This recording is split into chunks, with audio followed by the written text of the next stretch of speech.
I knew something was off when the fire marshal called me before sunrise, asking why Leventra Tech's $300K product launch event didn't have a valid assembly license on file. I was still in my robe, stirring instant coffee with a pen cap because my spoons had all mysteriously disappeared, probably hiding out with my last shred of patience. He sounded confused. I wasn't. Not really, because deep down, I already knew Claire had screwed something up. The only surprise was that the match had been lit this early. Usually, Chaos slept in till noon and showed up in heels. But let's rewind, because if you don't know Claire, oh boy, you're in for a treat. And before we get into that mess, real quick, if you're enjoying this already, tap that like button and subscribe. Seriously, 90% of you forget, and it genuinely keeps our little storytelling team caffeinated and petty. We've got more tales of office lunacy than HR has awkward pamphlets about team synergy. Anyway, Claire, fresh out of a marketing immersion program that probably involved a lot of TikTok strategy and $18 smoothies. She arrived like a reality show contestant who accidentally wandered into a real company. I'm here to modernize Levantra, she chirped on her first day, in shoes that had never touched a cubicle floor. I'd been with the company 11 years. I'd survived 4 reorgs, 2 hostile acquisitions, and 1 CFO who faked a heart attack to avoid a budget meeting. I didn't blink when Claire was parachuted in as head of product launch. We'd all seen this movie before. Only this time, it came with a trust fund and influencer energy. She didn't notice me much. People like Claire rarely notice operations folks unless the espresso machine breaks or someone forgets to reorder the oat milk. I kept the gears turning quietly, efficiently. That's what I did. When a shipment got stuck at customs, I made calls. When we needed a city permit approved for a venue in under 3 days, I massaged timelines and pulled strings from contacts I'd built over a decade. No glory, no press releases. Just the backbone of the company nobody bothered to see until something went wrong. And something was going wrong. I knew it the second my system pinged me with a routine alert. Event license compliance, auto-renewal flag pending. Normally, that wouldn't raise an eyebrow. But I remembered Claire loudly telling everyone in the Monday status meeting that she'd handled all the logistics herself. She said it like she'd just performed open-heart surgery. In reality, she'd uploaded a Canva invitation and spent 2 hours choosing between shades of blush pink for the napkins. Still, I wasn't paid to care about people's delusions. If Claire wanted to play launch queen, fine. But the thing about legacy systems and legacy staff is that sometimes wires stay connected in places the new kids don't know exist. Especially if the compliance systems were built during a merger, and no one bothered to map out who actually had admin rights after the dust settled. Which, spoiler alert, meant me. I sat at my desk that afternoon, watching Claire flounce around the open plan office, her assistant trailing behind her with a ring light and iced matcha like some kind of tech-themed pageant. The developers looked up briefly, mostly because her heels echoed off the laminate flooring like a drumline. Michelle, Claire said with a practiced smile, we're all set for the event, just so you know. But I've got it covered so you don't have to worry. She always said things like that, like she was handing me a favor instead of slowly walking into a minefield with sparkler candles in each hand. Good to know, I said, sipping my coffee, now full of pen ink and bitterness. But I was watching and waiting, because the thing about systems is they remember everything, even the things people think they've deleted. It was the Thursday before the launch. A dry run walkthrough at the venue in Midtown, some overpriced glass box with a name like Echelon or Axis or something else that sounded like a rejected Bond villain. I wasn't supposed to be there originally, but logistics had looped me in late. Something about a vendor being confused over load-in times and asking for a second compliance check. Claire hadn't responded to emails, per usual, so I showed up with a clipboard and a gritted jaw. The venue smelled like citrus and ambition. Contractors were setting up LED panels, flower arrangements were being fluffed to look casually extravagant, and the audio guys were already sweating through their branded polos. Everyone was moving, buzzing, doing. And in the middle of it all, Claire, wearing a satin jumpsuit and a Bluetooth headset like she was directing the Oscars. Not a hair out of place, but chaos vibrating in the wake of every gesture she made. I stayed out of her way, checked load capacities, made small talk with the fire inspector, confirmed the HVAC unit hadn't tripped since last inspection. Quiet work, the kind that keeps events from ending in lawsuits. I was about to leave when Claire spotted me. Her eyes flicked down to my loafers like they'd personally insulted her great-grandmother. She excused herself from a group of interns who were nodding so hard I thought they might sprain something. Michelle, hey, she said, pulling me aside near the foam marble. Her voice had that syrupy tone people use when they're about to tell you you're dying, only less compassionate. I just wanted to touch base. Sure, I said, professional smile locked in place. So the event, she leaned in as if she were doing me a kindness. It's a really curated guest list. Very visual. A lot of VIPs, influencers, photographers, and I want to be super transparent with you. That was the moment I felt my stomach drop. Not because I didn't know what was coming, but because she had rehearsed this. She had practiced it in the mirror. She was enjoying it. I think it's best if you don't attend, she said brightly. It's not personal, it's just, you don't exactly fit the aesthetic we're going for. There it was, out in the open like a dead bird on your doorstep. I blinked once, twice, let it hit, let it sting. And then I smiled, the same way you do when someone cuts you off in traffic and flips you off for existing. That detached, feral kind of calm. Of course, I said. Good luck with everything.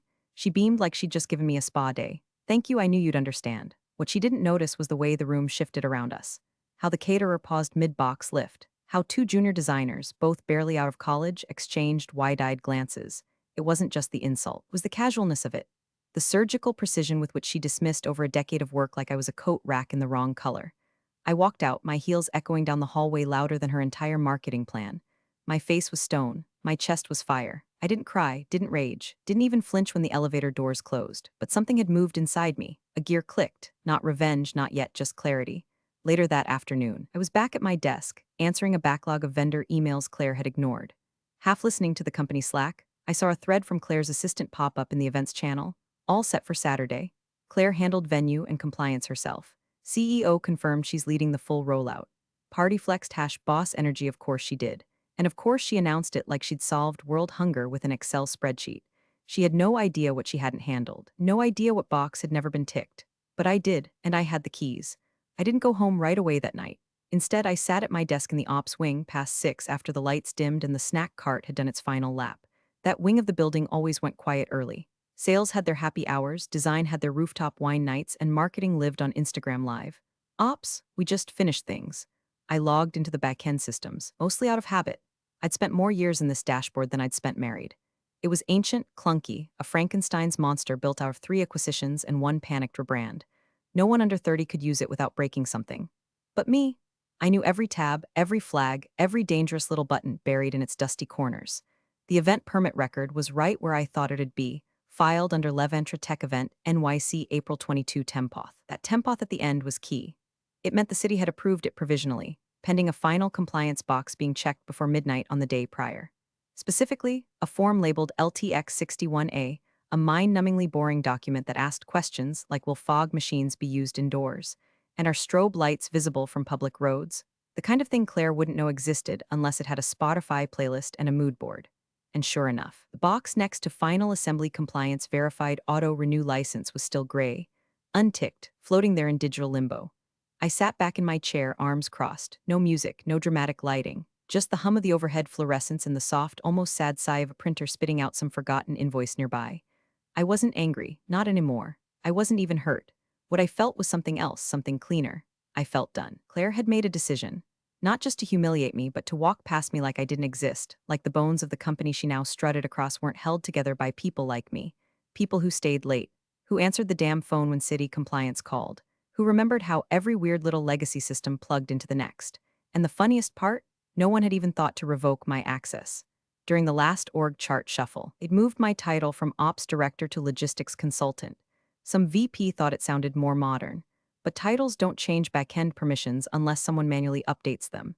And no one had, not in 2 years, so I could still touch everything. I could see the license flags. I could see the override settings.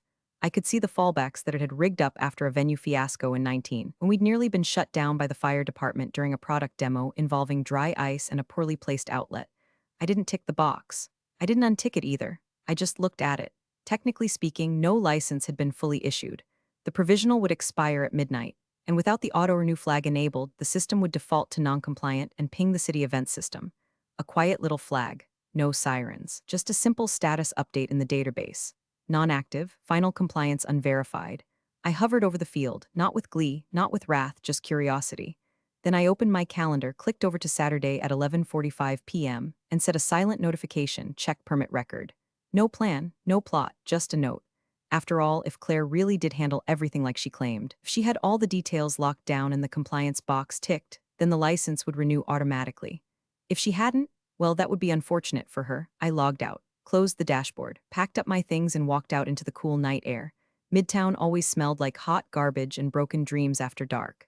But tonight it had a different scent. Something sharp, something electric, something like inevitability. Claire posted her first Instagram story at 7:06 p.m. It was a boomerang, champagne flutes clinking midair in some rooftop bar with skyline views and just the right amount of sunset. Tagline in gold script, Tomorrow, we dominate NYC. Kiss Sparkles #launch queens #Leventre glow up by 7:22, she'd posted another one. A slow pan across a candlelit table with name cards and oyster towers. I counted 12 faces I recognized: marketing leads, investor reps, her old roommate who somehow got a consulting badge and now called herself the brand energy facilitator. The audio was a remix of something popular enough to get stuck in your head for days. At 8:05, she went live. "Hey babes, we're celebrating something major tonight," she said, sweeping the camera across the room. "This launch is going to change everything. Like everything. We've got press in town. Our partners are landing tonight, manifesting a flawless rollout. Leventre is going big, baby." She panned past a waiter holding a cake shaped like the new product. Frosted circuits, candied leads. I actually laughed at that one, loud enough that my cat bolted from the kitchen counter. The TV was off, no music, just me, my couch, and the soft glow of Claire's filtered reality playing out on a 6-inch screen. I sat in that silence for a long time, holding the phone, not scrolling, just thinking. About the time I stayed in the office till 3 a.m. to fix a logistics outage during a holiday rush. The way I missed my godson's recital to chase down a missing freight container that turned out to be sitting in a warehouse, mislabeled as bamboo flooring. The bonus I never got because budgets were tight, while Claire's job came with a designer laptop bag and a welcome bouquet bigger than my last raise. I thought about every Saturday I worked without extra pay. Every time I was told I was too essential to promote. Every manager who said we'd be lost without Michelle, but somehow always found the budget for a new PR hire with a TikTok following. I didn't cry. I didn't drink. I didn't even change into pajamas. I just stood up, walked to my desk, and turned on my laptop. The screen flickered to life like it already knew what I was about to do. I logged into the compliance system at 11:43 p.m. The event file was still sitting there. Leventre Tech Event NYC April 22 Tempoth. The auto-renew flag was still active. The override logic, designed to give IT a 12-hour buffer in case something glitched, was still enabled. Claire had touched none of it. She hadn't even opened the record since uploading the initial draft. Her entire permit was a sandcastle waiting for high tide. I hovered over the auto-renew license field, uncheck.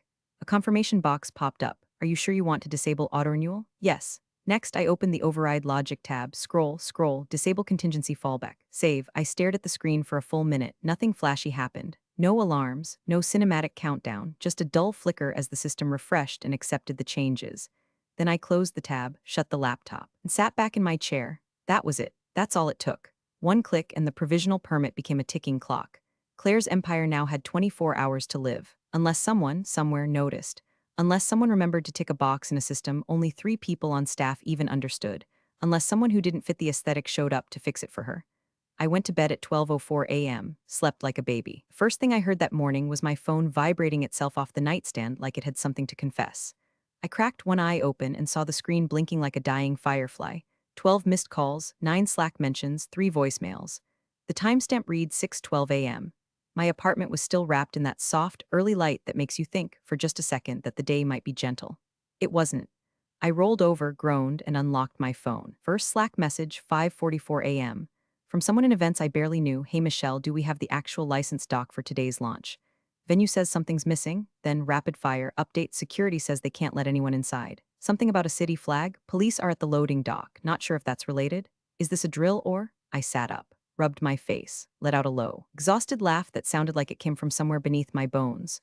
Coffee. First coffee. I padded into the kitchen, barefoot, and started the kettle. Opened Slack on my laptop while it heated up. The group chat was a digital wildfire. Claire's team was spinning in all directions, half blaming the venue, half blaming some poor junior comms guy who was now apparently in charge of permits. Legal had joined the thread at some point around 5:58 a.m. I scrolled past a dozen panicked emojis and one extremely unhelpful gif of a dumpster fire. That's when someone finally tagged me directly. At Michelle, "Hey, sorry to bug so early, but looks like you're still listed as primary compliance officer on backend. Do you know what's going on with the city file?" Still listed. Of course I was. Claire hadn't changed a damn thing. No reassignment. No role update. No thought given to who actually had responsibility. Only who looked good holding the mic. I typed back slowly. Calmly, fingers steady on the keys. "You'll need to call the city events office directly." The file was flagged non-compliant at 12:01 a.m. when the final verification wasn't received. They'll have a status report on file. Let me know if I can assist further. I clicked send, closed the laptop, poured hot water over the grounds. The smell of dark roast bloomed through the kitchen like an exhale. Behind me, the Slack feed continued to churn, messages pinging like popcorn in a microwave. I ignored it, picked up my mug, sat at the window, took a sip. The world outside was just beginning to wake up, delivery trucks grumbling, joggers bouncing past with AirPods and self-loathing. But inside, in that quiet pocket of time before full daylight, I sat perfectly still. No gloating, no panic. Just a steady, full-bodied stillness that filled every corner of my chest. Didn't need to call anyone, didn't need to explain. The system had spoken for me. It had spoken for itself, really. The same system Claire had ignored. The one she thought didn't matter because it wasn't intimacy or viral or full of sparkle. Compliance is never glamorous, but it is absolute. By 6:27 a.m., I got a text from our head of legal. Can you hop on a quick call at 7:15? Board may have some questions. I texted back, sure. I'll be ready. Then I refilled my coffee, took another long sip, and smiled into the steam. By 8:03 a.m., the launch was supposed to be mid-sound check, with lattes in branded cups and interns escorting influencers to VIP experience zones no one could quite define. Instead, the lobby of the Echelon Event Center was packed with media vans, baffled investors, and Claire, locked outside in full glam with a camera flash popping every 2 seconds like she was entering a crime scene instead of her own self-thrown coronation. I stood in the break room with a styrofoam cup of machine coffee and watched it unfold live on Channel 7. Claire stepped out of her town car in head-to-toe designer, the kind of outfit that looks expensive but says, I definitely didn't pay for this myself. Sunglasses the size of dinner plates, lips glossed to mirror finish, hair in a high bun that must have taken half a can of spray. She strutted toward the venue entrance like royalty returning from exile, until she hit the glass doors. A security guard stopped her just short of the velvet rope. There was no screaming, no yanking of lanyards, just a quiet, almost embarrassed exchange, caught clearly on every paparazzi lens. She gestured with her hands, then pointed toward the building, then to herself. Security guard didn't flinch. He leaned down and said something we couldn't hear. But we didn't need audio. The moment said everything. She turned toward her assistant, who was now frantically whispering into her phone, and then toward the growing crowd of cameras. That's when the reporters started asking questions. Claire, is it true you didn't file the permits? Claire, are the investors still attending? Claire, are you still leading this launch? To her credit, she held it together. Chin lifted, lips parted like she was about to deliver a TED talk no one asked for. But you could see it in the way her nostrils flared. The way her friend Harper slowly drifted 3 feet back, holding her phone like she was just answering an urgent email. Claire reached for the door again. Locked. Behind her, a group of suited men, investors, judging by the identical leather briefcases and look of disgusted inconvenience, walked up and were also denied entry. They demanded answers. One of them pointed at his watch and said something sharp. A second later, a new figure appeared, the venue manager. Gray suit, clipboard, permanent frown. Apologies, folks, he said to the gathered crowd, voice just loud enough to be picked up by the live news mic. Per city ordinance, this venue is now restricted from assembly until valid licensing is confirmed. There is no active permit on file for this event. Boom. Could see it hit Claire like a slap. Her shoulders dropped a full inch. The gloss on her lips couldn't hide the panic in her eyes. The camera panned in for the close-up. I sipped my coffee. Harper took a discreet step farther away, then turned completely around and walked back toward the sidewalk. Claire reached for her phone, then yanked it away like it had burned her. The assistant said something, eyes wide. Inside the break room, a few of my coworkers trickled in, eyes locked on the TV. No one said a word. Someone opened a granola bar. Someone else filled their water bottle and stared blankly at the screen like it was a nature documentary about endangered ego. I didn't say anything, didn't smile, didn't nod, just watched, quietly.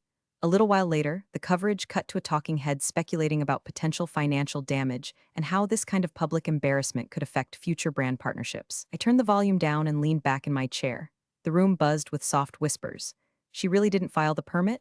Didn't Michelle used to handle that stuff? She's probably still in the system. No one said my name out loud. They didn't have to. I finished my coffee and left the break room. Back to my desk. Back to emails.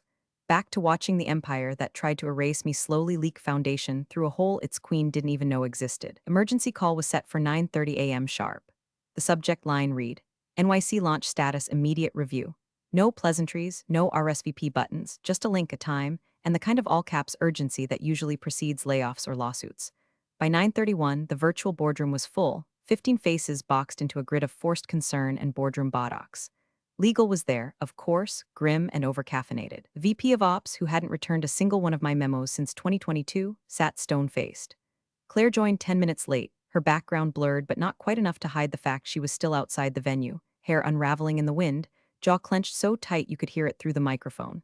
The CEO hadn't spoken yet. He sat silently in the center box, arms crossed, forehead resting on steepled fingers. His daughter was unraveling on national television, and he knew it. Let's get to it, said someone from legal. We need to establish what failed in the permit chain. Our insurance rider is already being questioned. Claire jumped in first, voice clipped and defensive. Operations was supposed to handle compliance. I delegated the back-end stuff. That was never my domain. I was focused on forward-facing strategy. I leaned back in my chair and muted myself. Someone from IT spoke up next. We pulled the back-end logs. The event file was last updated at 11:47 p.m. last night. Auto-renew was disabled, override logic removed. The last access came from Michelle Lane's credentials. Every square on the call turned toward me like a synchronized firing squad. I unmuted. Yes, I said calmly. That's correct. Can you explain, legal asked, why you made that change? I opened my prepared document. Because of course I had one and shared my screen. It was a clean, timestamped timeline. Entries highlighted, Slack messages clipped, email headers intact. It read like a case study in preemptive defense. The auto-renewal was scheduled based on final compliance confirmation. As of 11:43 p.m., the required fields had not been updated. I disabled renewal in accordance with SOP 18C, which governs permit integrity in the absence of verified data. I also disabled the override because the fallback settings were built for confirmed staff sign-offs, and I had not received authorization to act on behalf of the event. Silence. Then I added, Claire stated multiple times that she had handled everything personally and instructed me not to attend the event walkthrough or be involved in the final prep. I complied with her request. Claire's voice cut in. Brittle and too loud, that's a distortion. I never said I have the Slack message here, I interrupted, scrolling to the screenshot. Claire's chat bubble and perky pastels, all good. Don't worry about launch stuff, Michelle. This is my moment, face blowing a kiss. There was a pause, then I dropped it. The sentence I'd rehearsed only once but knew would land like a brick. She asked me not to attend, I said I'd embarrass the company, so I made sure not to be involved. Silence again. Now, no one dared to break it. The CEO blinked slowly, still saying nothing. Someone from the board cleared their throat as if trying to swallow the awkwardness. Claire's video feed glitched, then went dark. Whether it was connection loss or strategic retreat, no one knew and no one cared. I unshared my screen, muted myself again, and folded my hands. The thing about truth is, when it's documented, you don't need to shout it. You just need to show up prepared. And I was prepared. Surgical, even, detached. Let the logs speak. Let the system trace every step. I'd done nothing wrong, but I had done something very right. By noon, the press had the headline. It wasn't from Leventra's official channels. It came from a tech blog that lived for exactly this kind of glossy disaster. The title read, Launch Failure at Leventra, CEO's Daughter Denied Entry to Her Own Event. Underneath, subhead, Compliance Lapse Blamed for NYC Catastrophe. Insiders Point to Leadership Negligence. Inside the office, it was pin-drop quiet. Claire's name had vanished from the launch Slack channel by 12:37 p.m. By 1:10 p.m., her calendar privileges were revoked. By 2:00 p.m., an email hit everyone's inbox. Effective immediately, Claire Worthen has been placed on administrative leave pending internal review. In the interim, launch-related inquiries should be directed to the operations office. We thank Michelle Lane for identifying the compliance issue in time to prevent additional legal exposure. Her diligence is appreciated. It was short, clinical, the kind of corporate prose written by 3 lawyers and a PR team on their 3rd coffee run, but I read it twice anyway. Then I archived it and went back to my spreadsheet. The funny thing was, I didn't feel triumphant. No confetti dropped from the ceiling. No slow clap from the interns. Just that same quiet hum of servers and inbox pings, and the faint scent of burnt popcorn from someone who never read the breakroom rules. The fallout hit hard and fast. Investors were furious. Some had flown in from Europe, Asia, South America, all expecting a glittering launch that had instead turned into a headline they now had to explain to their shareholders. At least 2 partners issued formal complaints demanding reimbursement for travel and breach of agreement. One particularly irate venture rep allegedly stood outside the Echelon lobby and screamed into his phone for 12 straight minutes. My favorite part? He was screaming at Claire's assistant, who was last seen Ubering away from the venue, clutching a stack of branded tote bags like they might save her. The CEO tried damage control, held a closed-door call with the board, then scheduled one-on-ones with key stakeholders to rebuild trust.